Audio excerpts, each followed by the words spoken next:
जय माता महाकाली।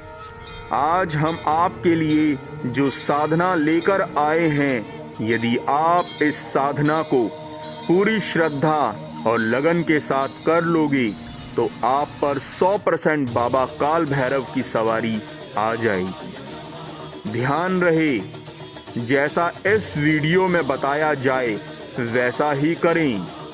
इसलिए वीडियो को आराम से अंत तक देखें, अन्यथा जानकारी यदि अधूरी रह गई तो आपके लिए घातक साबित हो सकता है। और वीडियो को लाइक करें, शेयर करें और चैनल को सब्सक्राइब करना ना भूलें। ये आगे बढ़ें। काल भैरव बाबा की सवारी बुलाने का गोपनीय शाबर मंत्र तंत्र विद्या।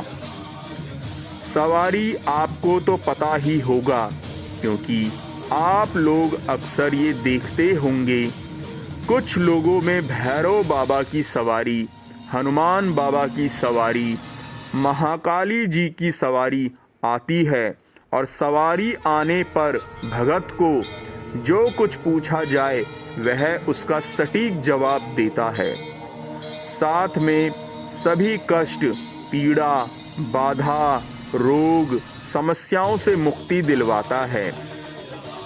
भगवान भैरव की साधना वशीकरण, उच्चाटन, सम्मोहन, स्तंभन, आकर्षण और मारण जैसी तांत्रिक क्रियाओं के दुष्प्रभाव को नष्ट करने के लिए भैरव साधना की जाती है। भैरव साधना से सभी प्रकार की तांत्रिक क्रियाओं के प्रभाव नष्ट हो जाते हैं। जन्म कुंडली में छठा भाव शत्रु का भाव होता है। लग्न में छठ भाव भी शत्रु का है। इस भाव के अधिपति भाव में स्थित ग्रह और उनकी दृष्टि से शत्रु संबंधी कष्ट उत्पन्न होते हैं। यह शत्रुता कई कारणों से हो सकती है। आपकी प्रगति कभी कभी दूसरों को अच्छी नहीं लगती और आपकी प्रगति को प्रभावित करने के लिए तांत्रिक क्रियाओं का सहारा लेके आपको प्रभावित करते हैं। तांत्रिक क्रियाओं के प्रभाव से व्यवसाय धंधे में आशानुरूप प्रगति नहीं होती है, दिया हुआ रुपया नहीं लौटता, रोग या विघ्न से आप पीड़ित रहते हैं अथवा बेकार के मुकदमेबाजी में धन और समय की बर्बादी हो सकती है। इस प्रकार के शत्रु बाधा निवारण के लिए भैरव साधना फलदायी मानी गई है। यह प्रयोग बालक, वृद्ध, स्त्री, पुरुष किसी पर भी संपन्न किया जा सकता है। भगवान भैरव का शावर मंत्र तंत्र प्रयोग कोई टोटका नहीं बल्कि शुद्ध तंत्र प्रयोग है, जिसका प्रभाव तत्काल रूप से देखा जा सकता है। रुद्रयमाल तंत्र के अनुसार 10 महाविद्याएं और संबंधित भैरव के नाम इस प्रकार हैं। कालिका महाकाल भैरव, त्रिपुर सुंदरी ललितेश्वर भैरव, तारा अक्षभय भैरव, छिन्नमस्ता विकराल भैरव, भुवनेश्वरी महादेव भैरव, धूमावती काल भैरव, कमला नारायण भैरव, भैरवी बटुक भैरव, मातंगी मतंग भैरव, बगलामुखी मृत्युंजय भैरव। भैरव से संबंधित कई साधनाएं प्राचीन तांत्रिक ग्रंथों में वर्णित है। जैन ग्रंथों में भी भैरव के विशिष्ट प्रयोग दिए गए हैं। प्राचीन काल से अब तक लगभग सभी ग्रंथों में एक स्वर से यह स्वीकार किया गया है कि जब तक साधक भैरव साधना संपन्न नहीं कर लेता तब तक उसे अन्य साधनाओं में प्रवेश करने का अधिकार ही नहीं प्राप्त होता। शिव पुराण में भैरव को शिव का ही अवतार माना है, तो विष्णु पुराण में बताया गया है कि विष्णु के अंश ही भैरव के रूप में विश्व विख्यात हैं। दुर्गा सप्तशती के पाठ के प्रारंभ और अंत में भी भैरव की उपासना आवश्यक और महत्वपूर्ण मानी जाती है। भैरव साधना के बारे में लोगों के मानस में काफी भ्रम और भय है। परंतु यह साधना अत्यंत ही सरल, सौम्य और सुखदायक है। इस प्रकार की साधना को कोई भी साधक कर सकता है। भैरव साधना के बारे में कुछ मूलभूत तथ्य साधक को जान लेने चाहिए। भैरव साधना सकाम्य साधना है, अतः कामना के साथ ही इस प्रकार की साधना की जानी चाहिए। भैरव साधना मुख्यतः रात्रि में ही संपन्न की जाती है। कुछ विशिष्ट वाम मार्गी तांत्रिक प्रयोगों में ही भैरव को सुरा का नैवेद्य अर्पित किया जाता है। सुरा अर्थात शराब। भैरव की पूजा में दैनिक नैवेद्य साधना के अनुरूप बदलता रहता है।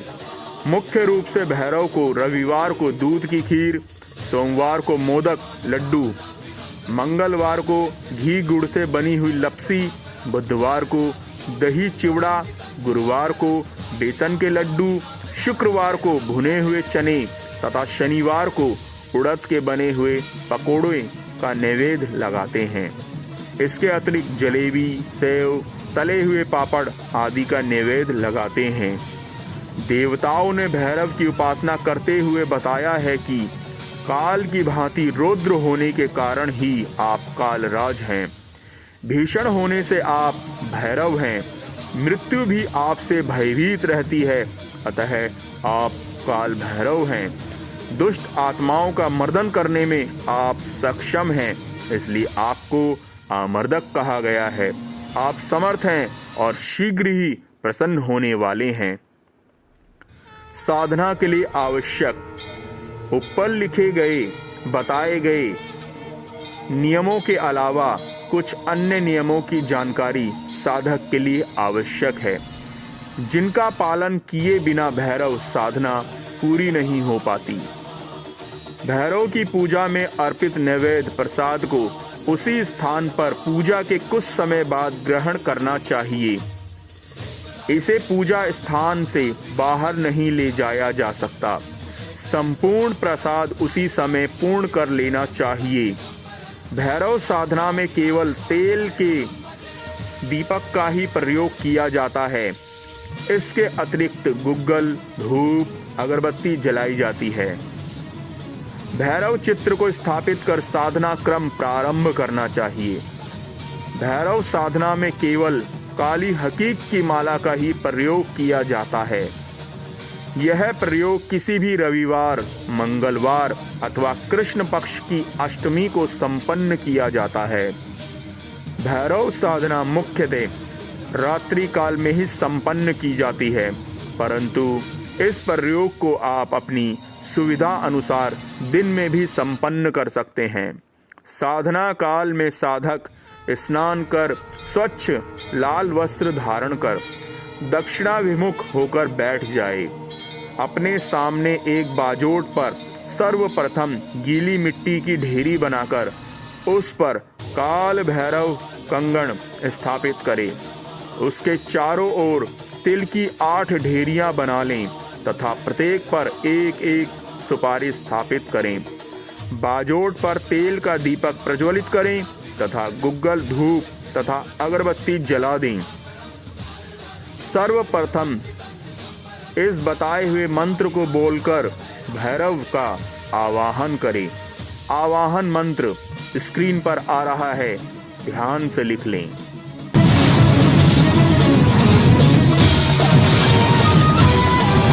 भैरव आवाहन के पश्चात साधक भैरव का ध्यान करते हुए अपने शरीर में सवारी प्राप्त करने हेतु काल भैरव से प्रार्थना करें तथा हाथ में जल लेकर निम्न संकल्प करें। संकल्प: मैं अपने शरीर में काल भैरव जी की सवारी प्राप्त करने हेतु काल भैरव प्रयोग संपन्न कर रहा हूँ। जल को जमीन पर छोड़ दीजिए और दिए हुए शावर मंत्र का 108 बार ईमानदारी से जाप करें। मंत्र आपकी स्क्रीन पर आ रहा है, कृपया ध्यान से लिख लें और कंठस्थ करने के बाद ही आगे बढ़ें।